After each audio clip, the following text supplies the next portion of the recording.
Hi. Hello. All right, so we're just getting done a little lesson. We'll try to do our little live chats after our little private lesson. Today we wanted to talk about discouraging and encouraging speech, which we've kind of mentioned a little bit before, but just talk a little bit more about it today. Just the idea that we do have discouraging and encouraging language. Both words, as we mentioned before, kind of have the word courage in it. And discourage would mean basically that you're taking somebody's courage away with your language, with your kind of speech. So, you know, maybe somebody comes at you with an idea and you tell them how silly it is, it's a dumb idea, you know, any kind of language like that where you're taking away their courage and not supporting the idea is discouraging. So somebody comes to you with, an idea with a hopeful insight, and then you kind of take it away with your words. And then encouraging words or language is when, if we use that same example, somebody comes to you with an idea, something they maybe want to do, and you encourage them and you give them courage to move forward and to develop this idea more and try to implement it and maybe even help them out a little bit. That's just a quick example of discouraging and encouraging language when somebody's coming to you with an idea, but we could talk about this in many different ways. Yeah, so many of you know we homeschool our kids, and so they're home a lot with us. And some of you, if your kids are in public school or private school, you're getting ready to go on summer break and the kids will all be home, and the dynamics of the household change a little bit. And so even with us, because we kind of stopped doing a more structured day already, we're noticing that the kids are maybe not using the best speech with each other. They might get frustrated. They might say a name to each other, or say that someone's acting dumb, or just really not edifying. And edifying, what I mean by that is building up. And so I think of encouraging words as words that build up and make you feel either good, or maybe even corrective words can be edifying. Like, that's great, but if you do this, it might work out better, that kind of stuff. So right now, I'm just practicing so much patience at home, and also self-control, and not being like, okay, stop saying those words to each other. Or, I'm trying to be encouraging too, and trying to really help them to figure out how to speak to one another, where, maybe someone is being a little bit repetitive, or a little bit, tiresome with saying the same things or making a sound over and over. That's one of the things going on in our house, is just hooting and hollering over and over, doing silly sounds. But it's like, how do we encourage each other to not do that stuff without tearing one another down? So that's the challenge. And one of our rules that I've kind of just really started to implement more is no name calling. Find a way to express yourself without using names. And Luke and I think we can honestly say we've never name called each other. I mean, we've never, and it's one thing to point out a behavior, or how you feel about something. I don't feel good when you say that. So I would tell the kids, if somebody's doing something and you feel like they're bossing you, or they're being unedifying to you, then you can tell them, say, that doesn't feel good, that hurts. But to call them a name, or to say you're dumb, or you're nasty, or you're a jerk, or whatever, is just right away, you've just set the tone for them to not listen to you anymore, and to just try to retaliate and rebel against you. So if you don't want a revenge culture in your home, then self-control is so important, and it's so important to start with the kids young, and to model it with each other too, because we do get upset. It's not like we don't get upset with each other, but to not name call, so that's just a rule. We're not gonna name call. And so with the kids now, I'm noticing, because they're getting older, ours are 8, 10, and 12, that they're all starting to be a little bit more autonomous, and they want to be independent. And my youngest just said to me the other day, "You're not the boss of me." And I said, "Oh, yes, I am." No, that's what I wanted to say. I just kind of smiled. I tried not to laugh because it was actually really cute. But yeah, when he left Brahman and my daughter, we kind of giggled about that because we thought it was funny. But yeah, it's important. He's 8 years old. He's going through that stage where he's realizing that he has autonomy and he wants to exercise that, and that's a good, healthy thing. But you know, there's a lot of no or why do I have to do this? And sometimes you just have personalities in your home. They don't even have to be little. They could just be, it's just the personality of challenging. We have one of those too. And they understand that, you know, they have to listen to us, but they don't like it. And their just natural default is to challenge. And so we have to be sure that we're being really self-controlled and not discouraging the fact that there's a leadership quality and that it's great to challenge when it's necessary. There's plenty of rights violations that go on in the world, but that all of us as citizens really need to challenge that. Some people who are destined to be lawyers, that's a wonderful quality to have. But in the home, when you're just trying to have a peaceful, functional day, challenging everything that's said is not effective. So, yeah, so again, one, modeling, encouraging talk, no name calling, and then also just trying to set that culture with the kids or with, I mean, this could be in a staff situation or in any other family situation or friend situation where, like, I just refuse to lower myself to call you a name or be belittling in any way, even if it feels really hurtful what's being said to me. Yeah, I think at the end of the day, when you name call, it's not a reflection of the other person that you're calling the name. It's a reflection of you. It's a reflection of your heart. So if I were to call Katie a name, it's not a reflection of who she is, it's a reflection of who I am. And so you want to remember that. But then the name calling does, you know, especially with children, you know, it helps establish identity, right? So if you're calling them bad names, then that's who you're establishing them to be. And it's our job to not only use encouraging language, but also confirming language, where we're confirming their identity, helping confirm their identity for them, so they're being built up in their manhood or in their womanhood, and encouraged and confirmed in it. Yeah, identity is so important, because especially for young ones or someone who's in a vulnerable situation, like parent-child, or also like a new person in a social setting, like they're really like trying to figure out who they are in the world or who they are in that institution or business or group. And so to hear what other people say about them can be really detrimental, or it can be really edifying. Like I said, it can really build them up. And so yeah, it's really important to choose our words carefully and to be mindful about that.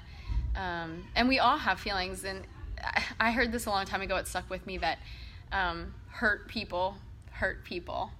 And so I tell the kids that when I feel like they're really being hurtful to each other, I'm like, what's your wound? Like, what's happening with you that's creating you this just strong feeling that you have to like shout back out at people or be cruel? And it's usually because one of the kids is hurt. And so when we dig a little bit of like, why are you saying that to your brother or sister? They go, well, they said this to me. And I said, well, did that hurt you? And they'll go, yeah. So, okay, so hurt people, right? So we want to stop that. That can go on as a cycle over and over and over again, endlessly. It started with Adam and Eve, you know, and it's gone on and on for forever. And so you have to decide, like, this is part of kind of the warrior code of, am I going to stop this cycle, or am I going to continue and perpetuate it? And so, you know, that begins in the home. We really believe that in the home and with family, whatever family is for you, that can be the people that, you know, you're blood related to, or the people that you choose to call family. We have a Clinch family here, and it's like, you know, it's really important that, like, we all model for each other, like, encouraging words, especially in Jiu-Jitsu and Strike Fit, because it's like, it's hard, like, you know, you're being tested all the time. But just really like encouraging one another and being honest with one another. And so we try to start that in the home too, and just try to deal with the wounds. Like, why am I wounded with that? Oh, they hurt my feelings. Then checking in, like, did you mean to be mean to me? Because that really hurt. So when we get to that level, the kids can sort it out. If they just go off, I'm hurt, it just becomes this terrible vicious cycle. And yeah, it's no fun. Yep. I said before in a different video, just the scripture that states from James, be quick to hear, slow to speak, and slow to anger. And it definitely fits in with this. When somebody's coming to you about something, be quick to hear, listen to them, pay attention to them, and just remind yourself what kind of person that you want to be. Think about when you have pitched an idea or a thought to somebody, and whether or not they encouraged you or discouraged you, and then how that made you feel about them in return, how it made you feel about yourself and about them. So, decide who you want to be. Do you want to be an encouraging person? Do you want people to think of you and think that, oh, they're a very, encouraging person. So when they have thoughts, they want to come share them with you and get wisdom and guidance, maybe even. Or are they just going to avoid you because you're always so discouraging? You got to decide what kind of person you want to be. You got to pay attention to that, and you have to kind of make a choice. And then upon making that choice, you have to, put things to practice. Then you have to decide, how you're going to practice this and move forward with it. I know for me personally, encouragement is something that I struggle with. I'm not necessarily always discouraging. I just can be silent, sometimes where, I'm thinking in my mind and I don't always voice the encouragement immediately, or it's not even when people bring stuff to me. Generally when I'm talking to people like students and they come to me, I feel in that setting I do pretty well with encouraging them. It's just when things are coming from, maybe more unexpected and you weren't prepared, or then you have to think through a little bit more or whatever. But it's important to know about yourself so that you can make some changes. You have to pay attention to how you're speaking to people, and maybe listen if you're being told certain things, and take correction and try to improve at it. After sometimes you just don't know. People don't know. I can think of people that they just kind of have this discouraging way about them all the time, and I don't know that they really know it. I think if it was really pointed out, that they might be inclined to change. So not everybody knows it. So it's something to ask yourself. Am I encouraging, or am I discouraging, or who am I? And who do I want to be? I think it's important. It's kind of the tombstone rule. I don't know, like, what will be on my tombstone? Like, how will people remember me? And how do I want to be remembered? So, like, what is your legacy, I guess? And also I was thinking when you were talking that, like, there's not a statute of limitations of how long after an incident goes down that you can go back and, like, apologize or clean it up. Like, I've gone back to, I can think of a particular instance where I went back to someone like 2 years later and was like, I just want to tell you, I feel bad about how I handled that. And I just want to tell you that, like, this is kind of what was going on in my head, but I think I, like, overreacted or did something weird with that. And I'm really sorry. And I hope that we can move forward and you'll forgive me for that. And they did. And the person didn't even really remember, which was just God's grace, I think. But I'm sure sometimes people really do hang on to those things too. Yeah. So it's like, even if it is 2 years later, apologizing for it, recognizing it, and apologizing for it could be a big deal. Yeah, and it takes humility. I mean, I was, like, nervous. I was like, oh, and it was one of those things where, like, at the time I didn't think anything of it, but, like, later I was like kind of convicted in my heart about it. I was like, oh no, I kind of did that. I kind of snapped at them about something. So anyhow, just know that you can go back at any point and kind of clear stuff up. And I've actually had some people do that with me too. I can think of a particular instance where someone was like, I'm really sorry, and they were, like, in tears, and I'm like, oh my goodness, it's so fine. Like, a lot of times we don't hold on to it, but it's more that act of asking for forgiveness and repentance on your part that just keeps our hearts soft too. And I think it fights that letting the wounds win. So we just encourage you guys to not let your wounds win. Let your vulnerability, let your kindness win. Don't be afraid to be a fool, to try to help somebody else out. The verse that, we quote the Bible sometimes because that's like our life book. We really hang on to that because I just think we realize how flawed we are, and there's so much wisdom in the Bible. And so Luke was saying the verse from James chapter 1, it was like 19, I think, of being slow to speak, or quick to hear, slow to speak, slow to anger. And the second part of that verse is, for the anger of man does not produce the righteousness of God. So I think about that a lot, like even at home, like my anger will never produce like a true beauty, goodness, and it's usually with my children or with Luke or whatever people that I'm living with. Like if I fly off the handle because I think I'm justified because everybody's losing their mind, that will actually never produce good righteousness. So if I remember that, and I don't just think that I can control the situation or make it better by hollering or yelling or claiming putting my stake in the ground, then I'm like, okay, you know what, I can just talk this through with them, or I can try to solve this issue, or even sometimes it's send everybody to your rooms to calm down and relax, and we can deal with this later. Just staying calm in those situations is usually the best answer. Yep.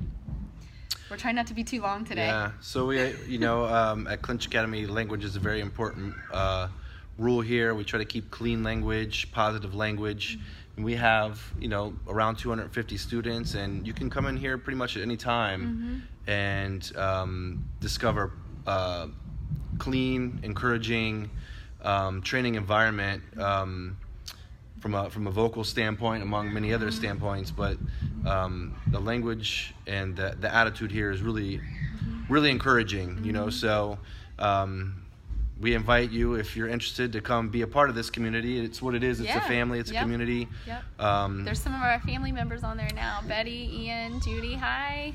Good to see you guys. Thanks for watching. Of course, we do martial arts, but there's much more to it. People get into martial arts for self-defense, or they get into it for just a hobby and for a good community to be a part of, for fitness. Yeah. And we have all those things. Yeah. So, we encourage you to try our 2 free class trial. Just call 301-682-8589 or visit clinchacademy.com, and we will get you hooked up. Yep.